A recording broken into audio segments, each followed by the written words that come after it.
આમોદ તાલુકાના પુરસા ગામે રાત્રિના સમયે રહેણાંક વિસ્તારમાં મહાકાય મગર આવી પહોંચતા ગ્રામજનોમાં ફફડાટ ફેલાઈ ગયો હતો. ગામના સરપંચે મગર રહેણાંક વિસ્તારમાં આવી ગયો હોવાની જાણ વન વિભાગને કરતા મગરને ભારે જહેમત બાદ રેસ્ક્યુ કર્યો હતો. જાણવા મળતી વિગત મુજબ ઢાઢર નદીમાંથી આમોદ તાલુકાના પુરસા ગામના રહેણાંક વિસ્તારમાં રાત્રિના સમયે આશરે 12 ફૂટ લાંબો મહાકાય મગર આવી જતા ગ્રામજનોમાં ગભરાટ ફેલાઈ ગયો હતો.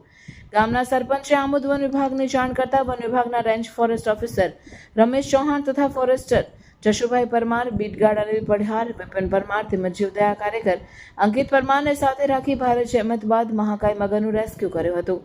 ત્યારબાદ મગરને આમોદ વન વિભાગની કચેરીએ લાવી આમોદના પશુ ચિકિત્સક પાસે મગરનું મેડિકલ ચેકઅપ કરાવ્યા બાદ મગરને નૈસર્ગિક વાતાવરણમાં મુક્ત કરવામાં આવ્યો હતો.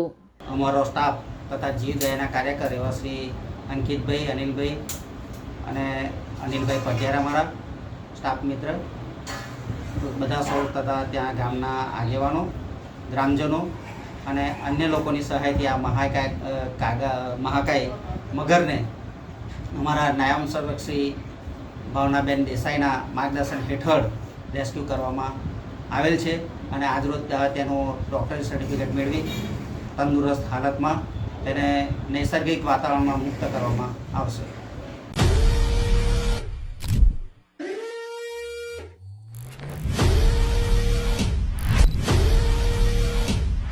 जल्दी से कमेंट में बताओ कि ये ऑफर अंकलेश्वर में कौन से स्टोर में आ रही है. हम चूज करेंगे 3 लकी विनर्स और जिसने भी राइट आंसर दिया उनको मिलेगी exclusive coupon. Share this reel to your friends and comment करना मत भूलना.